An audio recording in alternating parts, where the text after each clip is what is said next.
You're good. And are you sure about that, Dan? There's no problem. If it's not, if the shoulder's not going on the screen, it's okay. All right, folks, let's get started for a second. I want to, yes, you, the students, I'm talking to you. Thank you. I've been asked to compare, Jeff Kurloff, Professor at Large, has asked me to show you these two figures. Here's one figure. Does anybody know what that figure shows? Utility. And?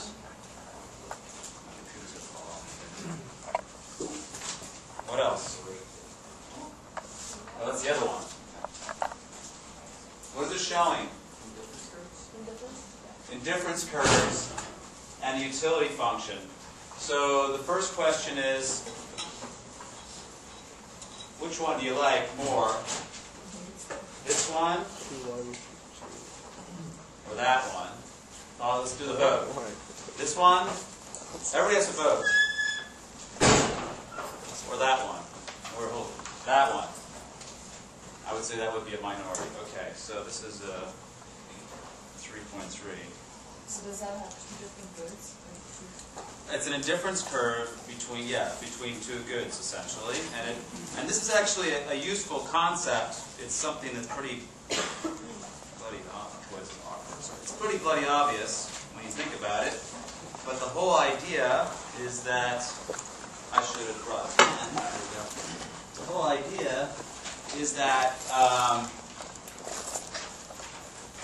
have to make this note so I don't forget. Okay. So the whole idea is that you've got zero consumption down here of either good, right? And then as you increase the consumption of Q1 or the consumption of Q2, you're getting more utility, which is actually this three-dimensional idea. So it's an X, Y, Z. This is this third axis here. Is that, you guys can see that, right? So you start off with zero utility down here, and as you consume more of each of these goods, not reaching satiation, right, you're going to get more utility. And the indifference curves are on the surface of that three-dimensional surface. They're just showing you the trade-off at a given level of utility. Yes? Good? So utility starts at zero and it goes up. But it goes up in a shape which is going to be essentially following the indifference curve. So this is a projection down. This indifference curve is at a certain utility at a height here. And it projects down onto the actual surface, the floor, showing the trade-off between the two goods, maintaining utility. It's an iso-utility curve. Does that make sense? Yeah? So it's meant to demonstrate the concept of utility increasing and the concept of trade-offs between those goods as you move back and forth on the utility, on the indifference curve. Yes? And then, so then the other question that Professor Kurloff has asked is this figure, for example here, helpful, or would you prefer just to have a discussion of what utility is in an indifference curve only on a flat blackboard? Who likes the blackboard and discussion idea? And I don't mean complete silence with this, but who likes this figure more than a blackboard idea? Okay, so that would be a no.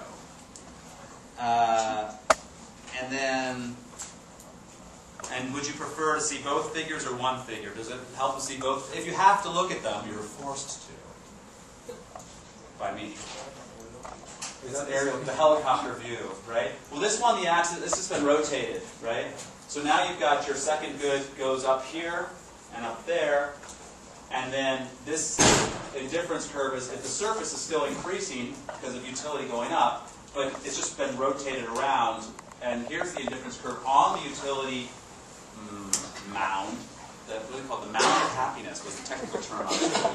The mound of happiness, which has all kinds of third-party connotations. And then you have the projection downward from the utility pile, so the mound, down to the flat space. So does it help to see both, or do you only want to see one? And you chose this one, by the way. Do you want to see one, or do you want to see two? Two. One. Two. One. All right, we'll go for two. almost a split decision. And now, we'll get rid of all of that. All right, so thank you for advancing the cause of... Professor Perloff is the author of a textbook, so I'm assuming that you've just inflicted your opinions on the next students that will be buying that textbook. Congratulations. Okay, let's do some logistical stuff. Turn off the computer.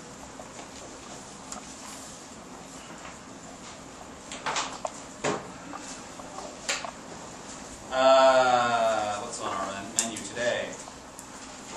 Auctions. I'm going to pass these books around so that those of you who want to inspect the merchandise will have the opportunity to. I'll just kind of, I'll just randomly pass them. Well, hold on, let's not do this randomly. Let's do two from this side, and they'll follow. Those two should just stay with each other and follow some kind of pattern. So, there we go. These are going that way, and those are going this way. So pass it back and forth on the rows. And my margin notes are not going to win you any Nobel Prizes. We'll be getting to the auctions as number 4 today.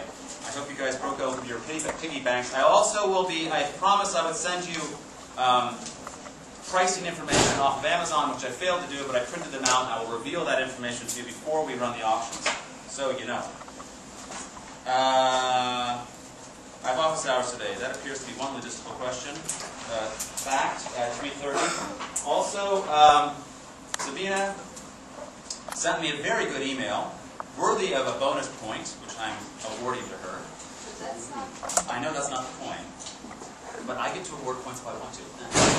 It's like I'm the Federal Reserve of grade points. I get to award them. So what she said is, in its simplest form, is, hey, the briefing grading structure in which you have to rank, if you're grading, right, you're writing, everybody has to, they're going to have 3 papers to work with, they get to rank them, gold, silver, bronze. And that creates what's technically called tournament competition. There's only a winner in each ranking. There's going to be a winner, and there's going to be a second place, and there's going to be a loser, right?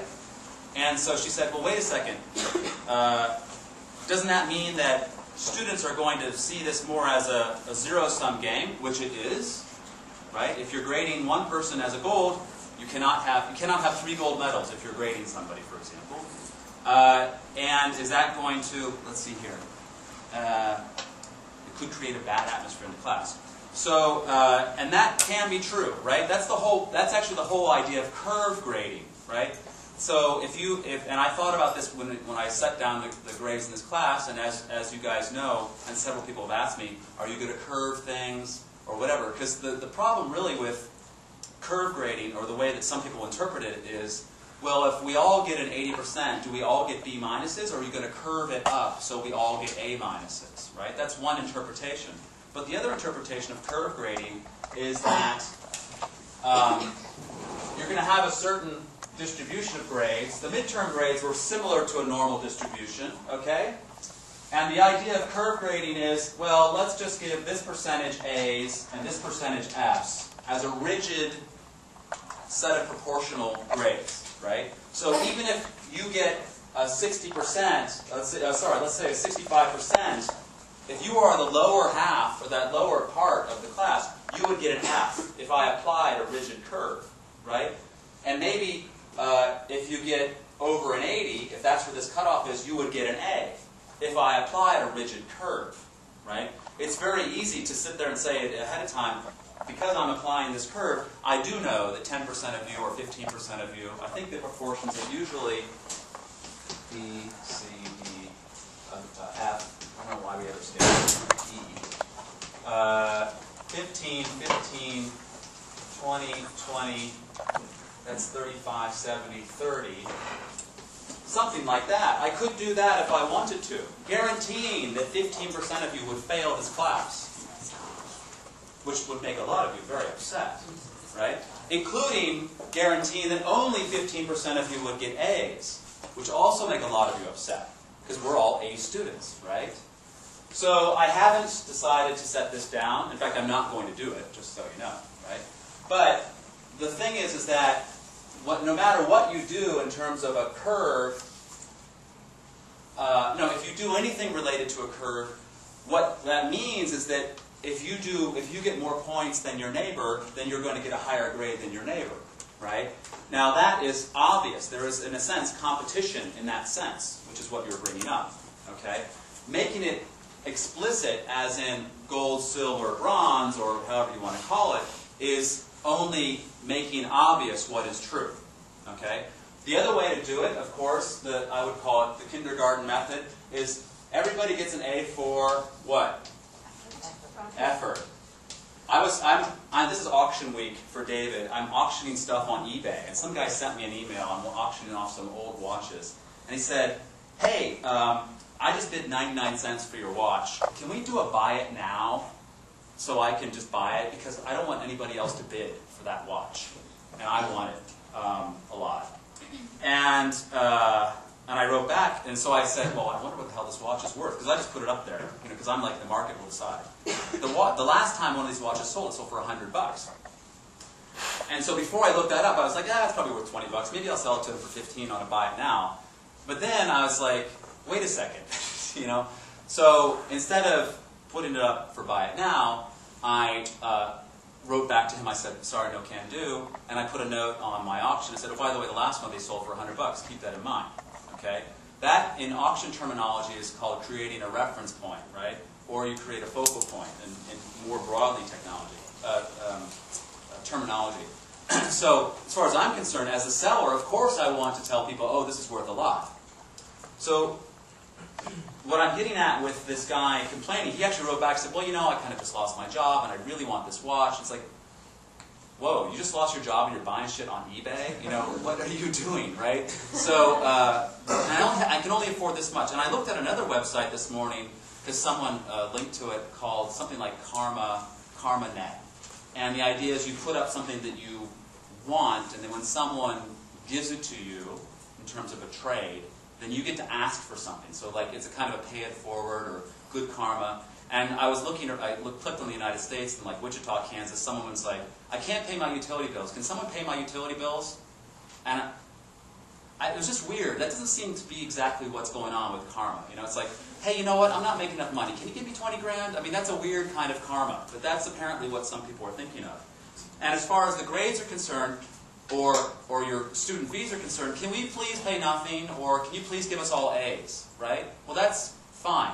But as Sabina well pointed out, the world is much more competitive than that, right? And after you leave kindergarten, you don't get an A for effort, okay? When you go to an auction, if you have more money, you win.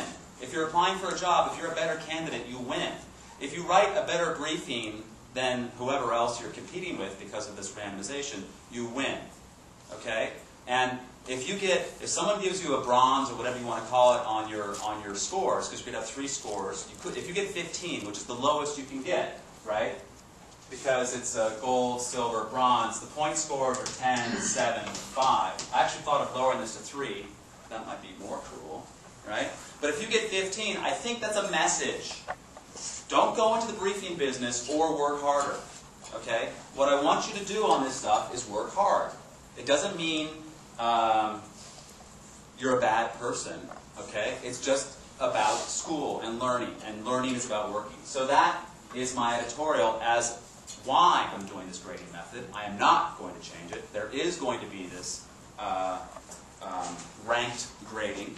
And also remember, by the way, that people who are handing in these grades, for every grade you give, as a grader, you're actually going to be giving back a written comment that I will be grading, according to my randomized procedure of I think this is good or bad, and maybe everybody's going to get an A for effort on that. I don't know. Diana and Faye and I are going to grade those, right?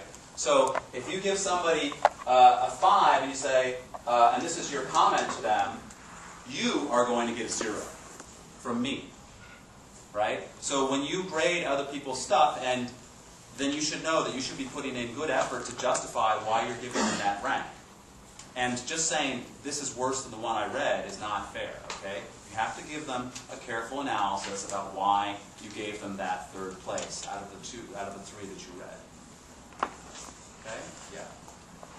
Will this grading system, though, feasibly you can go up against, say, 8 other really good writers, and then somebody else can go up against 8 other really bad writers? No, it's only 2.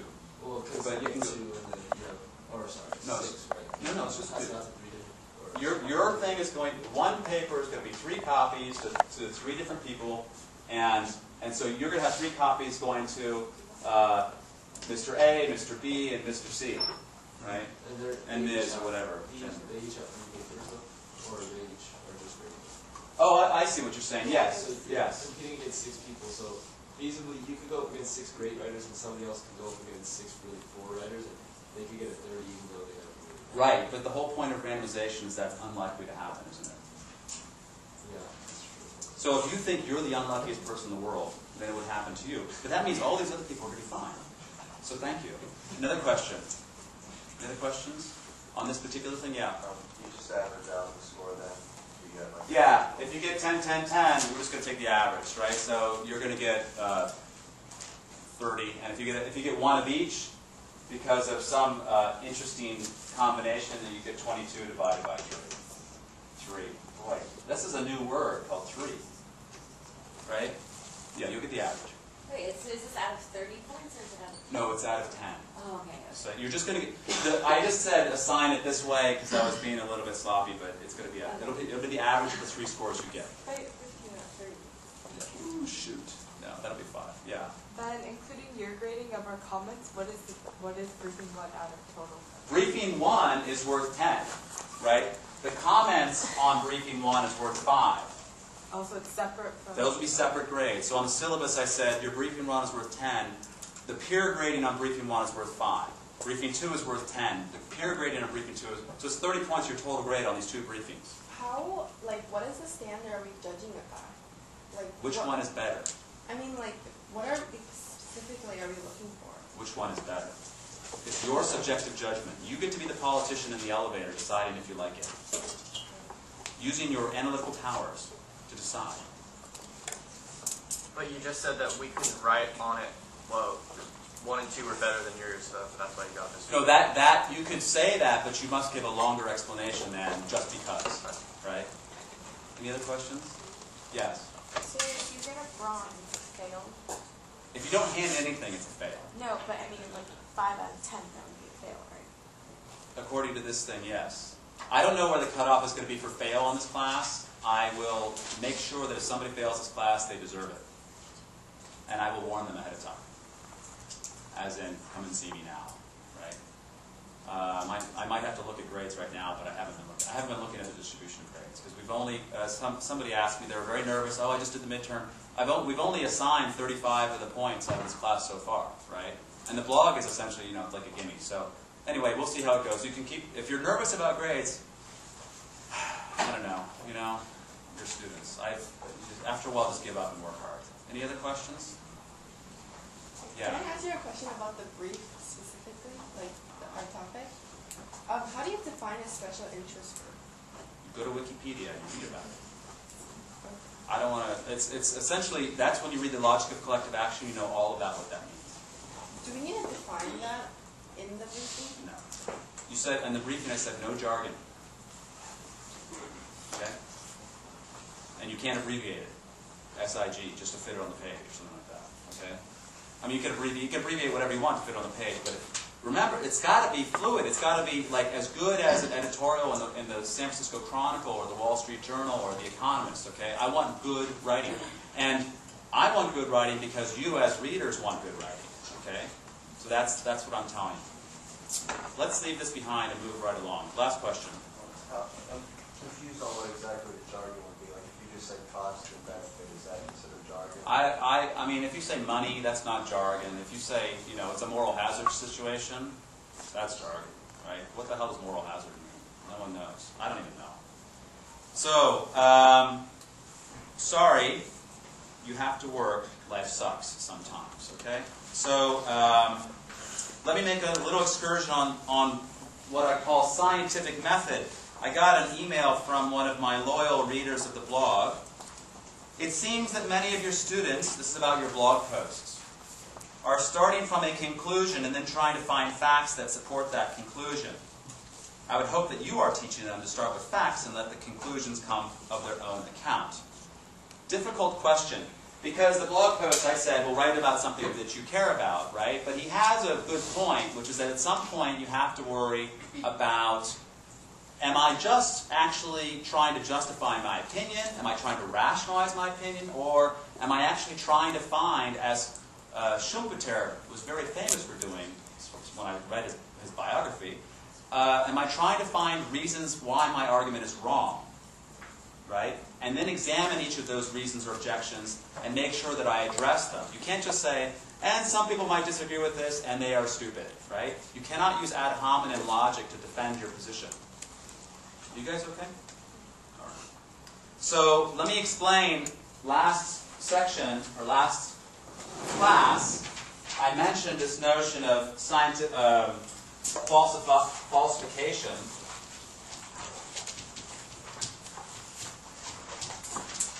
And I said, I don't remember who the guy's name is. It's Karl Popper, who's got one of the best names ever, and I should have remembered it. And Karl Popper basically said, look, it's not science if you can't falsify it, okay? If you have a theory and it cannot be falsified, then you are not talking about a scientific theory. You're just talking about an opinion. And it's a very simple idea, all right? I just stole this from the Wikipedia on this topic. All men are mortal. Can you falsify that? Technically not. Why can't you falsify it? Hold on. Why not? Or did you say no? You can't prove that someone's immortal. It's just kind of like a statement. It is a statement, but let me compare it with this one. All men are immortal. There's no way to really test that. This one or this one? Either one of them. Well, I guess mortal you could see if people die, but... Can you falsify this? Yeah. Yes, you can watch somebody die. Well, you don't shoot them. You can shoot them, actually, right? That would be the scientific method for Schwarzenegger, right? So, you are dead, right? So this is, Schwarzenegger would get his PhD in this one. How would he do this one? Try and kill everyone. No. No, you've got to figure, it's hard to find a person who's immortal, right? The worst problem of all is that whenever you come along as a scientist, there's some kid that just got born you're never going to outlive, right? So you can never prove that all men are immortal. You can never prove that all men are immortal. Sorry, you can never falsify it. That's what I mean. How can you falsify this? You're confusing the words. Moral and mortal. How can you falsify this expression? Right? You can't. Obviously, we don't believe it, but we don't know. There's going to be some guys up in the hills in the Himalayas who's immortal, right? Or the whole vampire thing, right? There's some vampire out there besides in the movies. Yeah. Well, even if you do find someone who's been alive for like 200 years, that doesn't prove that they're immortal. They might die next day. That's right. Well, you can't falsify that they're immortal. Because you don't know if they're going to die the next day. Unless you kill them, but then you killed them, right? It's like God. You can never prove that God's there. Right. I mean, the whole God exists or God doesn't exist or God is dead or... What's that? Oh, so, what's that joke? So-and-so says God is dead and then... Who was that philosopher that said that? Nietzsche. And then Nietzsche died and God's like, ha-ha. Right? So, but you can't... This cannot be falsified. Bad. Right? Good. This is falsifiable. This is scientific. This is not scientific. This is what I was trying to tell you without having a really nice example. Okay? So this gets us to the question, a very important question on scientific method, on the difference between deductive and inductive reasoning. What does deductive reasoning mean? Yeah. What is deductive reasoning? Where you start with like an assumption, and instead of something you kind of the way down to finding if it holds. So you go from essentially general down to, let's just call it predictions. And those predictions should be falsifiable, right?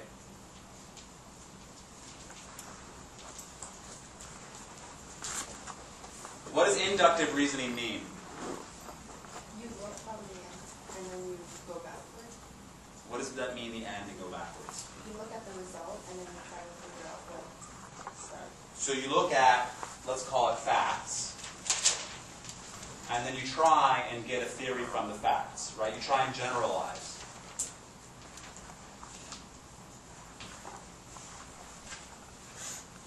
So in economics, a lot of economics is done this way, right? We start off. This is why if you do have an economics textbook, you might open it up and they talk about consumer theory, and they say, well, let us begin at the start. We say that consumers have preferences, and the preferences are. We say that they must be transitive and they must be commutative, and from these assumptions we get these implications, and these implications are, for example, that consumers will always prefer more. Consumers will I don't know if that's an implication, but they build that up. Essentially the mathematical economists, of which I am not one, into a theory of consumer choice or how consumers are going to interact, and they say, and now we can go and test these things out. What I've been pointing out is that sometimes these predictions are very mathematically true, but they are actually false in terms of what we see in the experiments, that kind of thing on the trust game. Okay? So this is a dominant paradigm in economic methods, whereas this is the kind of thing that I play with, which is, or you guys are doing in your blog post, which is, why is it that it costs more to park in Berkeley than it does to park in Walnut Creek? You just ask yourself a question, then you try and come up with a plausible explanation. Robert Frank's book is full of those plausible explanations. The one that a lot of people don't like is the why is milk shipped in a square container and soda in a round container. You guys remember that from the book? Do you remember the explanation, or did you agree with the explanation? I don't remember what it was. It was like, was it stacking? Yeah, it was space, right? Yeah, the squares conserve thermal inertia in the refrigerator, right? But what's the more obvious reason? Physics people. No. Why is soda in a 2-liter bottle that's round and milk in a square container? It's pressurized. Pressurized. We don't have pressurized milk containers, right? A square container won't hold pressure, right? That's why the egg is one of these amazing little things. It's a good pressure vessel, right? You can. I think you will build things on egg shells, like you can walk across them because they are so. The structure is so strong in terms of resisting crushing. So, going from facts to generalizations, true or not, right? You want to make them falsifiable. You can do that, right? They're both valid scientific methods. You just have to realize that one is one way of doing things and one is another way of doing things. So I just wanted to make that comment. Yeah.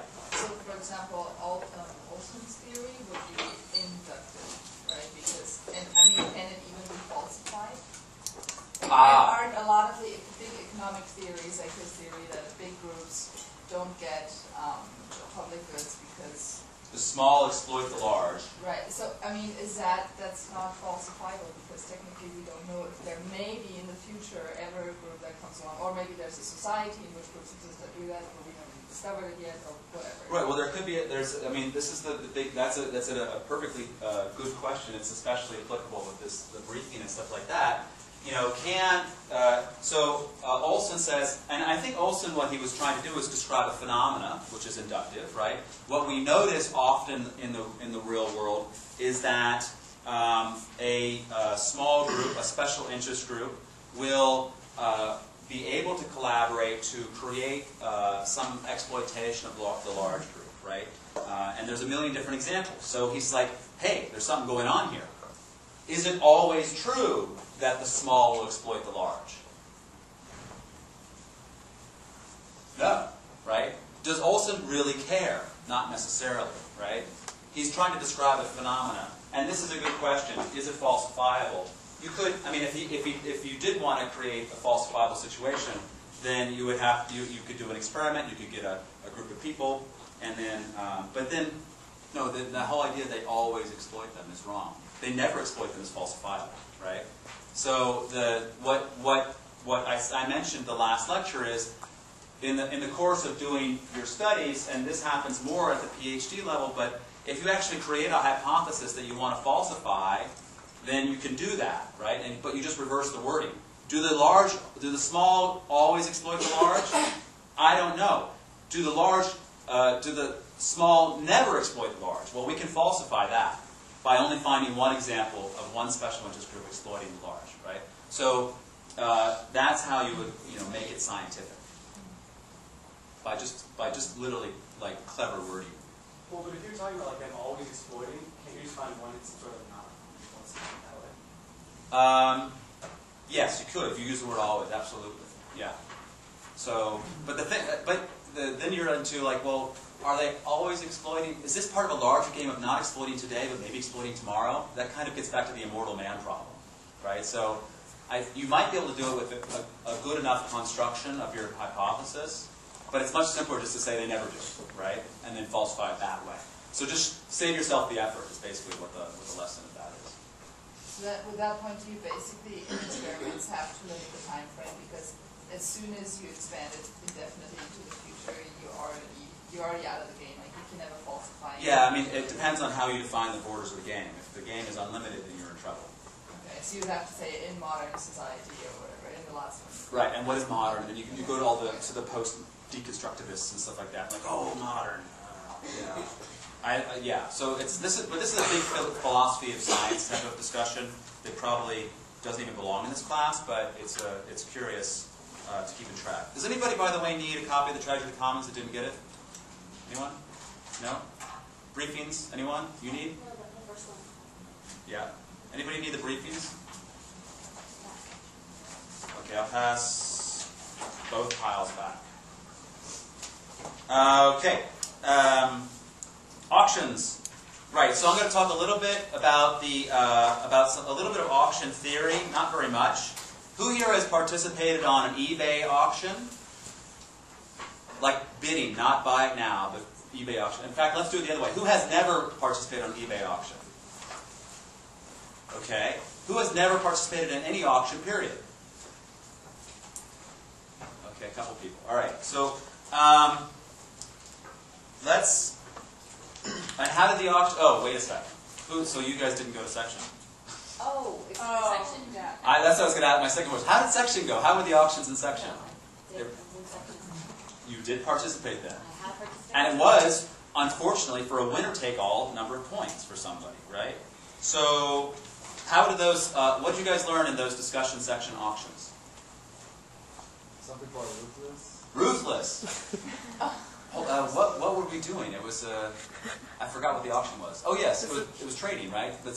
People were endowed with a certain number of goods, and there was a buy and a sell. Ruthless. I mean, ruthlessly trying to make a profit? Yeah. Did they come and hit you or something? No, but just the pricing efforts. Like at first, prices would like jump up and down, but then people are like, it go from $5 to like $5.05. Right. So.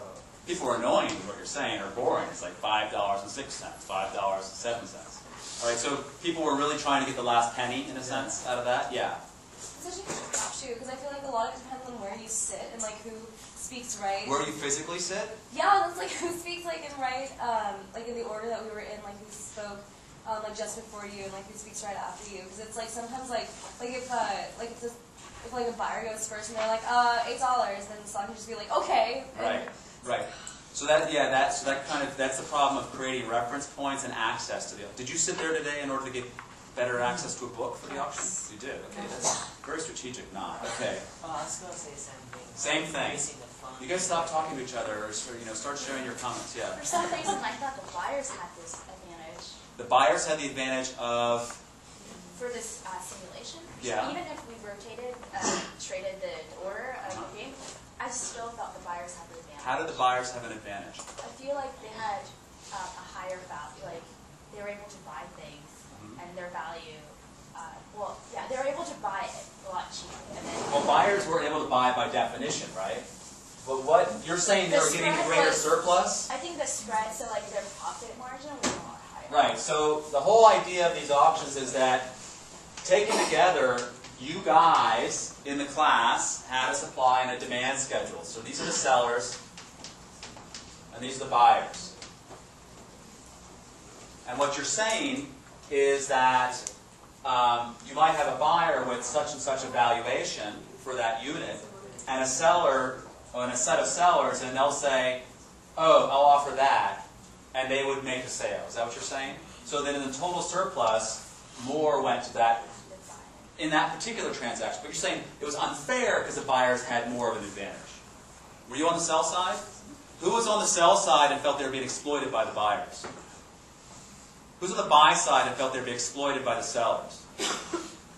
Who's on the buy side who were so happy they were on the buy side? Sell side. Who was happy to be on the sell side? So, like, whatever. Like a whole bunch of no hands, right?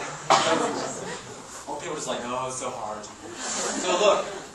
The thing is, remember, this is a very important thing to take out of this particular example, but it applies everywhere. If you are in this bilateral market, buyers and sellers, a bunch of each side, okay, and say that you're a seller, who are you competing with? Sellers, right? What you really want to do is you want, bang, bang, bang, to kill all those people. You got divided one half of the room to the other, right? So it's like you just want to turn around and like push all those people against the wall. You can't do anything. Then you are a monopolist, right? And if you're on the buy side, you're competing against the buyers, right? And if you happen to have, if you're on the buy side and you're up here, you are sitting pretty, right? Because you're going to make a killing, because everybody else down here, they can't even bid like you can bid to get the surplus. And if you do get one of these low value ones, you're really happy. Did you guys end up converging on some kind of equilibrium price? Something? Or was it like completely irrelevant? I don't like people were really unwilling to settle on the price just because they knew they were trying to make like the most. So the bidding would like keep going a little bit more? Yeah, like people would have accepted it if it hadn't been for like, oh, you know, we might make a little more if we can accept it right So now. this was the ruthlessness part, right? But were both sides ruthless, or one side was more ruthless than the other? Both sides. Both sides.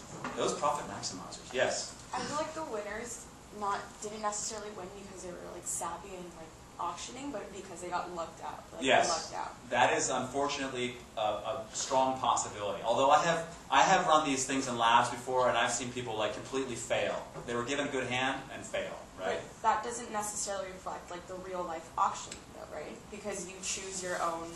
Well, like, this is an interesting question. money. So I put up this for sale. This very valuable fake turd. What is it? It's what? It's a piece of bread? Looks like a piece of turd. So I've got this turd for sale that you really want, right? And your valuation, now this is a private valuation, right? And in your head you're like, oh my God, that's worth $20, right? And then Bill Gates is sitting in the back, he's like, oh, I love turds. And he bids $100. You're like, oh, that's not fair, right? But that is actually what happens, right, in terms of the world, right? So in the auction, essentially we made you rich or poor in that auction at a random, hopefully random way, right? I mean, if the GSIs were taking, you know, side bribes to hand out those supply and demand schedules, that's a different story. But the whole point was, in a sense, as far as learning is concerned, and I realized there was some annoyance called, it's not fair they get 3 points and I should have, because I worked harder. But the whole point is that even if you didn't get the 3 points, you would have learned what the hell's going on, right? And 3 points now, but, you know, look forward to the rest of your life in some ways, right? The best class I ever took when I was an undergrad was an investment class, and it said, don't play the stock market. And that, after the 10 years of making the mistake of trying to play the stock market, it was a very good class, right? So try and take that lesson away from it. Another comment? Yeah. Well, there was one auction in our section that was like a complete gimme. It was a really cheap buy, and someone got a huge profit. They didn't, like that didn't even factor into like the winnings. The winnings came in the fact that the person on all three of the units, they made a profit on all three, not a huge one, but one profit. Right, a steady set of profits. Yeah. Right, that's what you want to do. You want to make steady profits. Yeah. I feel like I should think about it, and then you can win the game easy if you Collusion, yes. How do you win the game easy with collusion? Because you can just, let's say, make the seller go first, he can make the lowest price, and the buyer just buy whatever. So when you were the seller going first, did you know who was going to be able to bid on the buy side first, next? Yeah. You did know ahead of time? Yeah. And so you're like, dude, you're going next, $1. Right? Was that happening? We can communicate. You couldn't communicate. So how were they colluding? Brainwaves. Before the class. Before the class. You're my friend. 3 points. Right? All right, maybe. Yeah. That was another thing I didn't understand when we were doing it, because I was a buyer, and my reason was like, why don't we all just bid $1 and then start going from there? But everybody was like, $6. It was like, well, that would benefit you if you started at $1, because then you get it cheaper and you make a bigger profit too. Right. But like, I didn't understand that trend, like why people would start. So there was a question, I think part of the question, the nervousness, and it was by necessity that we had to do one person at a time, because there's 20 or 25 people in the room, right? If you look at eBay, like everybody's like piling in at once, only for one item for sale, right? And when we do the auctions in the near future, because we have to make sure we do it in this class, you guys will all be simultaneously bidding, right? So that strategic ordering problem will go away. And that is significant. Ordering is a very significant issue. Another thing, yes? One thing I thought was interesting was that when we started, like the second period, Yeah. basically like whoever went first set a price, and then like the next seller would say the same, would ask this for the same price. Oh, the same price. And it was kind of like every time, like in period 2, it started off with the buyers and everything, and Yes. they set a price, and then the seller was like, accept, and then the next buyer said the same price, and the next seller was like, accept, and it just kept, Right. it happened like 6 times, like people just kept saying the same number, and then, Right. and like, they weren't learning. I don't know, it was weird. They like, Yeah, well, I mean, because the problem is back to this ordering thing. If you don't say accept, then maybe you just have a bid out there, right? And then no one pays attention to you. Then you don't sell at all, right? There's an issue with these kinds of auctions, which is called, I want to have something no matter what, right? Sometimes, often you're going to get some surplus, okay, right? But the worst situations where someone says, I'm going to buy even if I lose money. And I've seen this in experiments. I'm doing experiments up the hill at the X Lab for money, and people are buying high and selling low just for the joy of trading, right? It screws up everything as far as I'm concerned, because I'm like, oh my God, I've got irrational people in there. But maybe that's rational, right? So there was a girl in one of my experiments, and I was selling movie tickets, pairs of movie tickets, at the Landmark that are worth $15.50, and she bid $49. It's like, you ruined my experiments. Because she's like, she ended up with all the tickets, and everybody's like, I'm not going to bid $49. And I was like, yeah, basically true. So, and then the worst thing of all, after she spent all her money and she got a check for 45 cents for her entire auction earnings for the entire experiment, she left the tickets behind. And it's like, what happened with, why didn't you take, oh, I thought they were fake. It's like, okay, great. I give up. Okay. That's where the reality hits the theory. Yeah. I also think another thing that can happen is after a while when everybody got really comfortable with the process, that even though we can't communicate, peer pressure still happens because you can shoot people evil looks. Like this is true. Yes. If a buyer starts, for example, the first bid really high, and you can hear this, Yeah. why is Yeah. And I think that it could, like in a situation where everybody knows each other, affect. Right. Because next time that person's going to be, everybody's going to hate me if I do this. That's right. So I'd rather not. Right. No. So peer pressure matters. I mean, the best thing that you can hope for in terms of auctions and efficiency, moving towards efficiency, is many, many, many transactions, right? Because over time, if you're doing lots of transactions, then people, they get used to each other's patterns, they get used to the strategy, they get used to setting different values. But if you only have, I mean, if you guys were doing that auction thing, and you only ran it one round in the whole class period, because the GSIs just sat there and talked like me, then you would learn anything, because it'd be almost random, like whoever won. Someone would say, oh, $12, and then, oh, okay, fine. Oh, good. I hope you guys learned today. Have a good class, right? So it's learning by doing, essentially, in these auctions, and also, but that feedback is significant, right? The person is like, they just bid high or whatever. It's like, you might get oohs and ahs, like, yes, but yeah, I got the item, right? So that'll happen when Bill Gates walks in and buys the turd. So another one. I think people are mad because they don't understand or are upset at the them because they didn't understand the strategy. Mm-hmm. Like a lot of the sellers, like they weren't seeing a lot of profits, but that's because people don't understand. You set your price really high and then slowly come down. Right. But people will start off if they had something that was valued at 5, at 10. But if I was a seller, I was a buyer. If I was a seller, I'd been like $100. No, but you had the random order, or you had the set orders. No, yeah, so but- you think that But if you don't have any control over. But you might sell it at 100, but then not. You might offer at 100, but no one takes your offer. Then you get nothing at all. But what would happen, people would pick up on the strategy and Right. slowly, very slowly come down. Right. And it would force the buyers to increase. Right. At a The real problem, in a sense, both of you, I mean, a lot of problems are stemming from the way that I asked the GSIs to structure this in an order. This side, that side, this side, that side. If it was like the trading pits at the Chicago Board of Exchange, it'd be like, and then there would be a price, right? And so, I mean, they actually, and a whole bunch of ex-football players traded those pits. Because they literally are shoving each other, and guys will like get hernias yelling at each other. It's crazy. I mean, go watch the footage on these pits.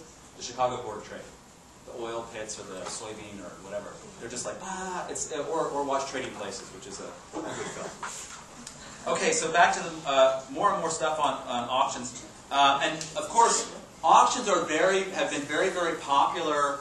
There's a huge debate right now about cap and trade. So should the permits for cap and trade be auctioned, right? But very successful auctions, another one for environmental goods are very successful, are the sulfur dioxide auctions that started after the 1990 Clean Air Act was passed. That was a cap and trade. And what happened was they said, look, we have this, I'm drawing a curve here. What am I doing? We have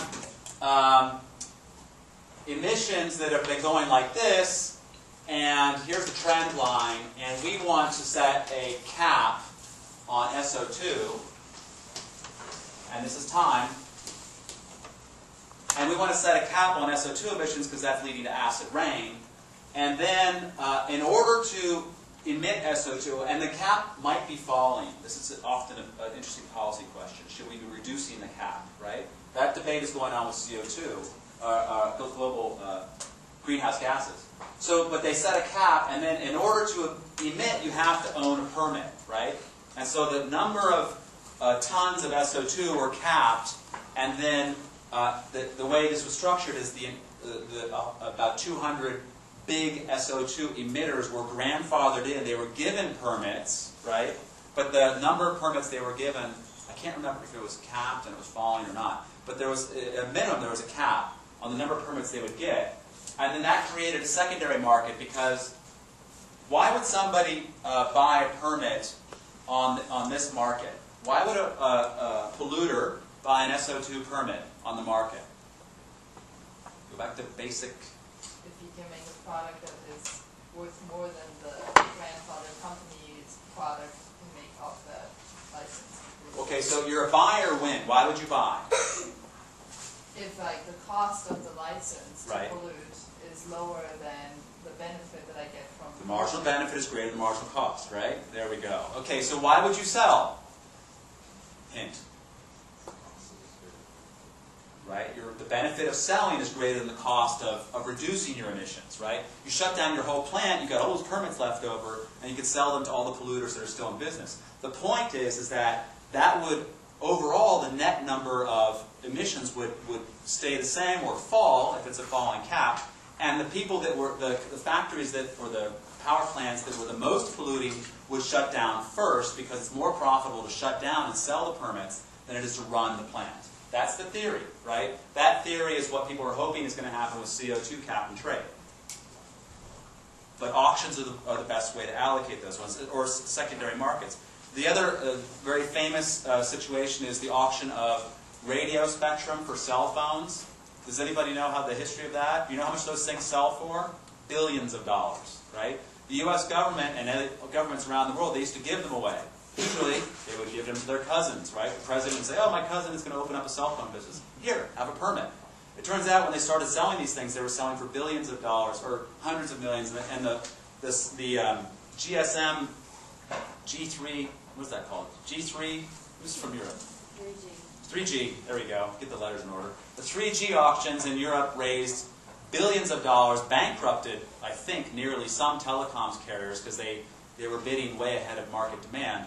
But the governments of those countries got a whole bunch of money, right, for selling the spectrum. Now here's the big question. Was that beneficial for the public good, or was that negative for the public good? Or was that just a wash? Was it a transfer? In terms of social welfare. What do they do? Sorry? What do they do with the money? So let's just say that they did something good with the money. At a minimum, it's a transfer from who to who? Cell phone users to... Who's the government? Government's not a person. To who? The citizens, right? So it was a transfer from cell phone users to citizens, okay? It may be inefficient if the government goes and wastes the money, right? It could be efficient if the government uses that money to do something amazing that they were liquidity constrained on. But the other part of this that's important is that those auctions made sure that the winners had a strategy to make as much money as possible from those licenses, right? Because if you just hand it off to your cousin might just go to the beach, and then there's no cell phone service at all. So it gave those companies an incentive to go and maximize revenue based on paying those costs. Even though you can consider them sunk costs, they now had something which was valuable, right? So spectrum auctions are very popular. A bunch of economists have made huge money consulting on those things, and usually, as far as I can tell, earning their money for their client companies. Okay, so let's go over some other concepts, just so you know some of the jargon and how that relates to auctions, and this will help you with your strategy when we auction these books in the near future.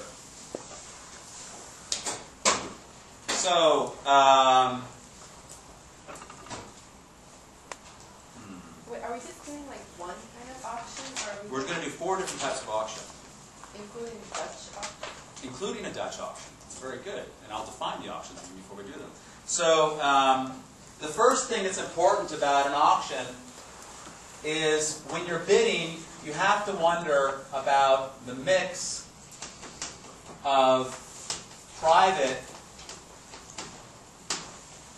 versus public value. And what does that mean? If I take, or a common value, if I auction $1, what is this worth to all of you?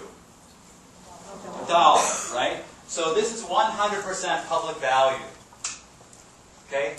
Everybody agrees that it's worth the same thing, in a sense. It's a commodity that I'm going to auction, right? You can, in fact, buy it and turn around and sell it for $1, right? Everybody knows that. Now, if I take something valuable, where did it go? Like a turd, right? Now, some of you are like, oh, that's worth nothing. Some of you say, oh, that's amazing, I have to have that, right? So the turd is a private value, has more of a private value aspect to it, okay? So when you are bidding in an auction, your bidding strategy will depend on the mix of public versus private values. By that I mean, if the value of the good is entirely private, you really don't care about what other people are bidding for that good, because you're only bidding based on your own value. Okay? And this matters in the sense of a sealed bid auction. If you have a sealed bid auction, and say that sealed bid means that you don't see what other people's bids are. Okay? So everybody puts their bid in an envelope. We'll do one of those today. If you do a sealed bid auction and it's the turd, then you don't necessarily know. You don't necessarily care what other people are writing for their bid in their envelopes, because that's what they think it's worth. Their value has almost nothing to do with your value. Okay? But if it's $1 or worse, it's something that is not so obvious like $1. Say it's an oil field, right? Then, and there's an asymmetric information problem. So let's go with the oil. An oil concession is being sold off of the state of California, or in the Gulf of Mexico, or by the government of Indonesia, or by the government of Angola. They're selling an oil concession, and you're an oil company, and you send out your engineers, and Chevron sends out their engineers, and Shell sends them out and Total and all those other companies, they send out their engineers and they go in the field and they look and see what it's worth. Everybody knows that the final product, let's say it's going to be somewhere between 500,000 and 15 billion barrels of oil, right? Now you know what a barrel of oil is going to be worth, but you don't know how many barrels of oil are going to be in that concession, right? The fact that but all these different petroleum engineers are out there doing their exploration of the site, trying to find out what that's worth. If I have information in my report, and you guys are the other people who are bidding on that concession, is my information valuable to you? Yes, because we have affiliated, the word is affiliated,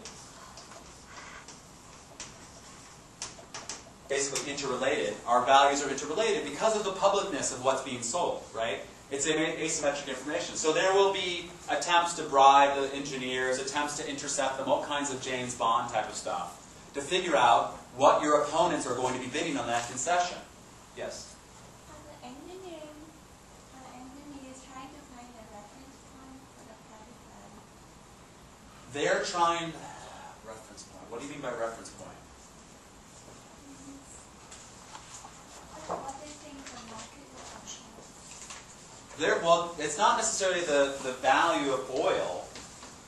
This is set in a market in a way. They're trying to find the volume of barrels of oil, right? That's the information that's valuable. And then once they get that projection, they take it back to headquarters and they say, oh, we think there's 1 million barrels of oil there. We should bid, therefore we should bid that much. If you're the competition, you're like, oh, they think there's 1 million. We think there's 1.5 million. So we can bid more and we'll be able to win it. Right? Keep going. Oh, actually, that was what I was going to ask, like whether or not these information like changes from people to people. Like. Oh, absolutely. Everybody's got their own opinion, right? It's not. We're not talking about a dollar bill anymore. We're talking about an oil field, and there's different ways of figuring out what that's worth. But once you do know what it's worth, because there is only one number that's actually true for that oil field, right? There's what is really there. Now, here's the problem of this kind of auction. And this is why this strategic intelligence is interesting, is that you're going to have, let's just say, a normal distribution in terms of opinions of engineers of how much is there, right? Some engineers are going to think there's very little, some are going to think there's very much. Now, do we know from this distribution how much oil really is there? No, we don't, right? But we do have, where's the wisdom of crowds?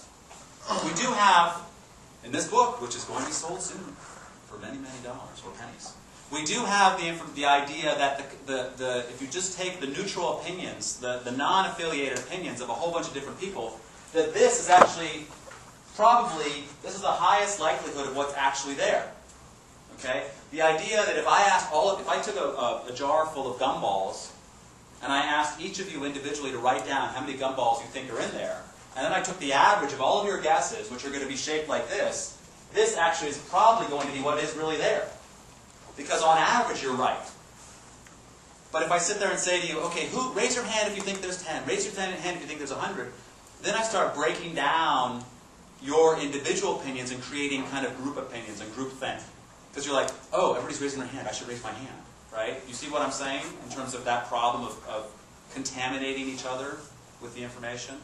So what you want with a guessing game is you want everybody to come up with their own opinion, and then you take those range of opinions and you will find probably a very accurate guess of what is really there. But if you have people start talking to each other and coming to a consensus, then the consensus will be here because so-and-so was the loudmouth and everybody agrees with so-and-so.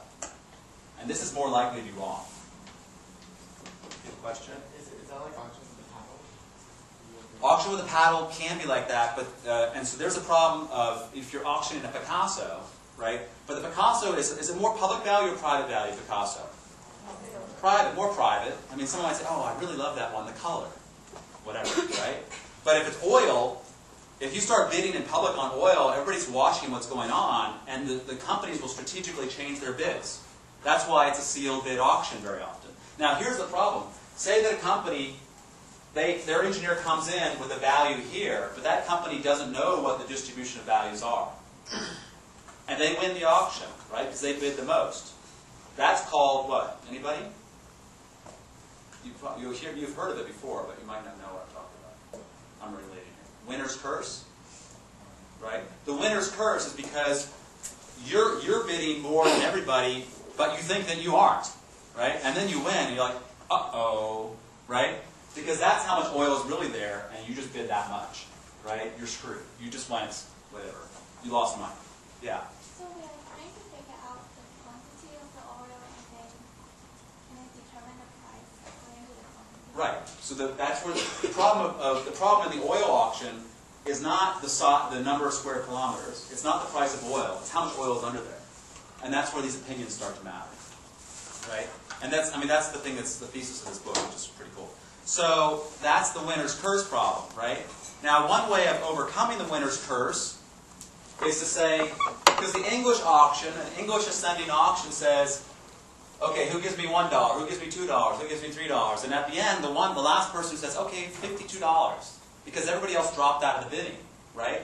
That person may have just experienced the winner's curse, because they're like, uh-oh, no one else bid, right? If it's private value, it's not necessarily a problem, because that's the value to them. These books have private values to you, mostly. I mean, if you're turning around to try and sell them on eBay, good luck, right?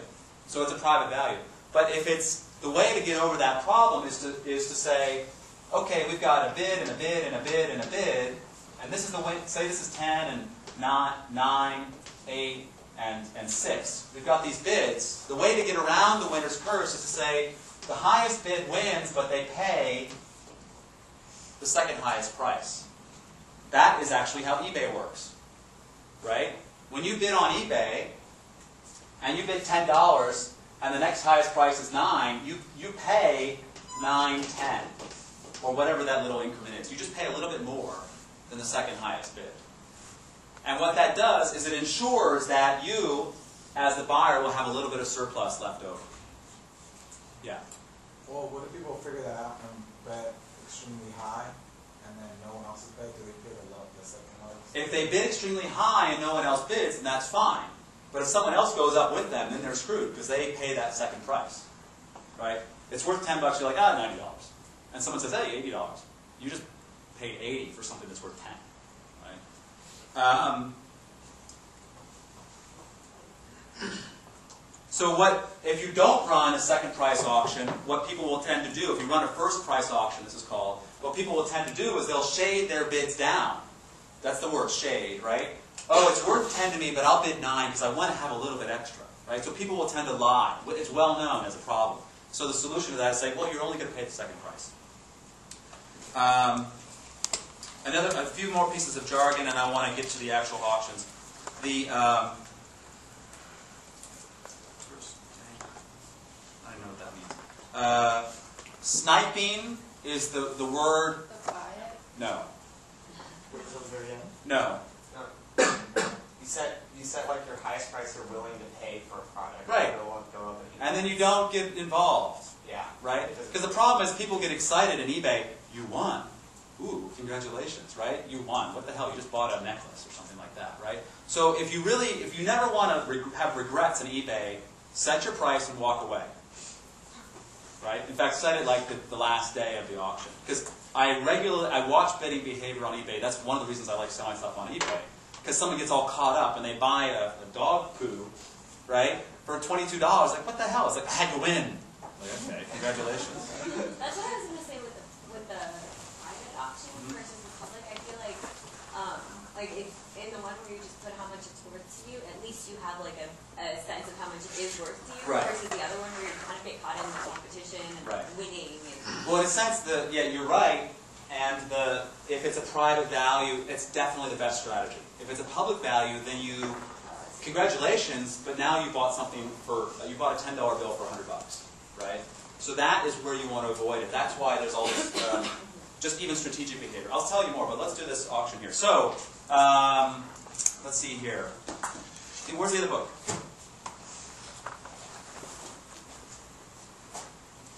Okay. I'm going to do it. I want to randomize this auction, these books. So I'm going to.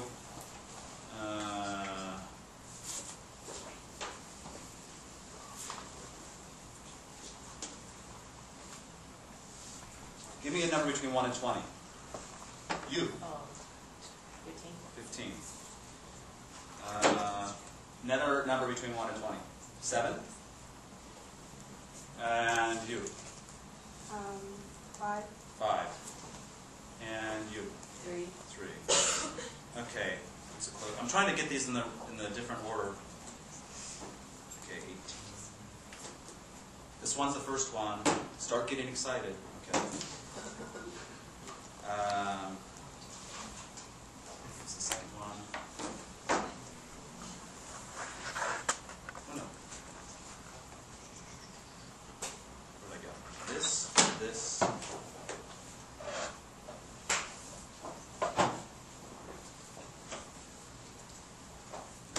Okay, so beautiful mind. This is going to be an English open auction. What I'm going to do, that means that I'm going to start off the bidding. If you want this book, reference point. You need to know what the reference point is. Beautiful mind. Beautiful mind, lowest price, including shipping on Amazon, is $4. Okay? New or used? This is used. Eligible for Amazon free shipping, in stock, rating. They actually don't even tell you what the quality of the book is. Book may have moderate creases, whatever. This is the used. Hopefully you saw enough of it. Do I have $1? You have to increment up by 25 cents a bid. Okay, you have to just go up, and then the highest bidder wins this. Right, so it's a first price English auction. $1? There's $1. $1.25. $1.25. $1.50. $1.50. $1.75. $1.75. $1.75. $2. I have $2. $2. $2. $2. $2. Do I have $2.25? $2.25. $2.25. $2.25. $2.50. $2.50. That's only about less than a penny a page. $2.50. $2.50. Anyone? $2.50. $2.75. $2.75. $2.75. Going once. Going twice. Sold. All right, $2.75. Please clear that sale later on. $2.75, because I can't remember it. Can we do the tape off and on? Is that already done? It's done. It's done? You're awesome. Okay. Wisdom of Crowds, which has a reference price on Amazon, hardcover, $6.61, including shipping. James Sirwicki, there's some marginalia, very few. Brilliant. On the side. Opening bid. What auction is this? This is a Dutch open auction. What that means is I'm going to start at a high price, and I'm going to drop the price until one person says, I'll take it. Then you pay that price. $15. $15, 14, 13, 12, 11, 10, 9, 8, 7.50, 7.25, $7, 6.75, 6.50, 6.25, $6, 5.75, 5.50, 5.25, $5, 4.75, 4.50, 4.25, $4, 3.75. Sold. That's a Dutch auction. I know, it's like, ah! I should just do that again just to make you nervous again. Okay. The next one is a sealed bid auction. If you are interested in this book, get a piece of paper, rip it out of your whatever. This book is Shoveling Fuel for a Runaway Train. The reference price on this book is $5.62.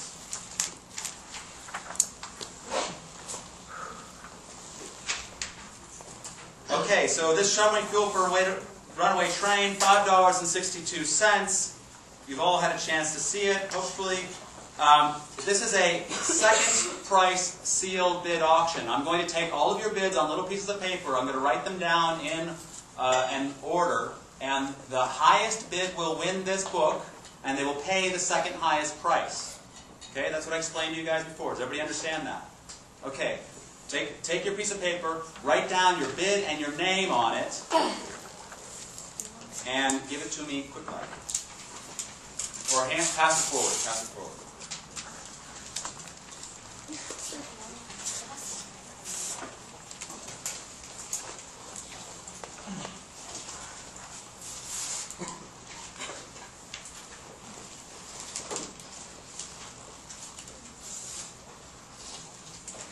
Okay, there's a bid. I got one. I got two. Make sure your name is on it. Oops.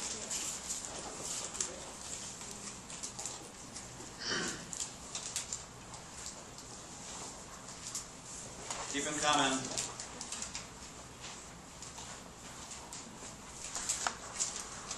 Any more bids coming up? Is that it? Going once, going twice? Is there something there? Okay. Your name. Yeah, I don't recognize your paper. More bids? Okay. Oops, sorry.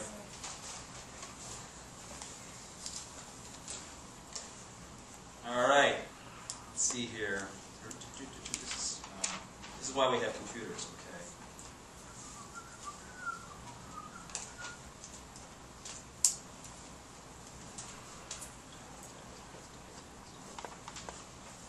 Okay, so $1, nope.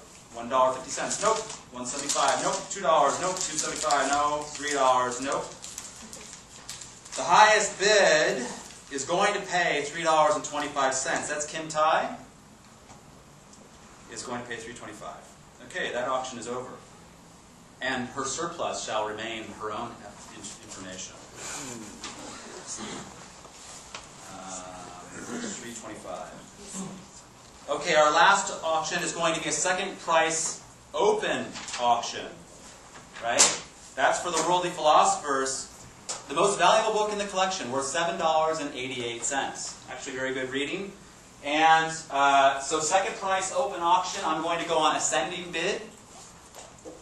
And this is like eBay. So the person who has the highest bid wins, but they pay the second highest price. Does everybody understand that?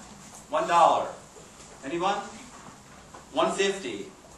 $2. Yeah. $2.50. $3. $3.50. $3.50. $4. $4. $4.50. $5. Yeah. $5.50. $6. $6.50. Whoops. Tie. $7. $7.50. Going once. $7.50. $8. $8. $8.50. $8.50. Going once. Going twice. $7.50 sold. Okay. It's ascending, but it's second price. What's that auction for? That's just a second price open auction, right? What's that for, like, the person paying half of the No, that's usually an English auction. Those are for cattle. One last auction. Usually for cattle. They actually auction like 70% of cattle on video now. Because that's usually what I think auction. Yeah, okay. I don't even know what they're saying. All right. This is a fifth auction design. I'm going to auction this $1. Okay? Now, this is called an all-pay auction. What that means is that if you bid, you pay. If you win, you get the $1. Right? But everybody who bids pays. All pay. Sweet deal. It's a great deal. Does anybody want to pay 25 cents for this $1? 25 cents. 50 cents. Anybody? 50 cents for this $1. 50 cents. 75 cents for this $1. Anybody? 75 cents. $1 for this dollar. There's $1. Now, you are on your honor to remember, because there's 4 different bidders already, right? Because you're paying $1, you're paying 75, you're paying 50, you're paying 25. $1.25 for this dollar. Now, remember, he's going to pay $1 and get $1, but you're already paying 75 cents. So $1.25, you'd only have to pay 25 cents. You would make money. Anyone? $1.25 for this dollar. Notice right now she's losing. Oh, there we go. $1.25 for the dollar. $1.50 for this dollar. Anyone? $1.50. All right. $1.75 for this dollar.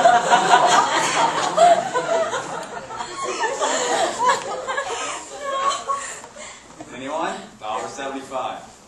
$1.75. Going once. Going twice. Sold. Are you bidding? I'll pay $2 to keep this going. No. Okay, $1.75, $1.50, right in the back. Is that right? You're the winner. Yes. Okay, so you bid, and you bid. I recognize your faces. Now, what's the lesson of the all-pay auction? What is this about besides making money for me? No, it's not irrational.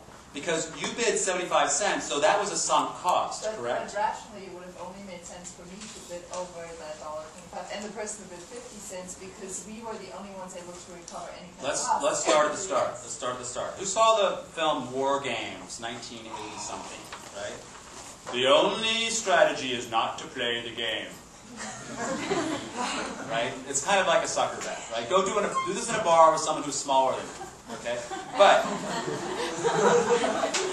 here's the thing about this all-pay auction. This is actually, so what happens is your strategy, if you actually do bid, right, that money is gone, right? So if you bid 50 cents and the price goes to 75 cents, you're like, and someone else bids 75. If you bid $1, if you don't bid $1, then you lose 50 cents, right?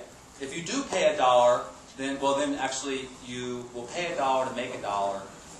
And then you're even, right? You lose 0, right? This phenomena is extremely important with political lobbying, right? Because what happens in political lobbying is you get 2 groups that are fighting against each other in a zero-sum game, and they put in a whole bunch of money, and they go, oh, should we put in one more advertisement? Should we bribe one more congressman, right? Because all that money they've already spent is gone. But if they just spend a little bit more, maybe they'll switch the bill to their winner, right? So remember that when you buy $1 next time. All right, come and get your weigh-ins, etc., etc.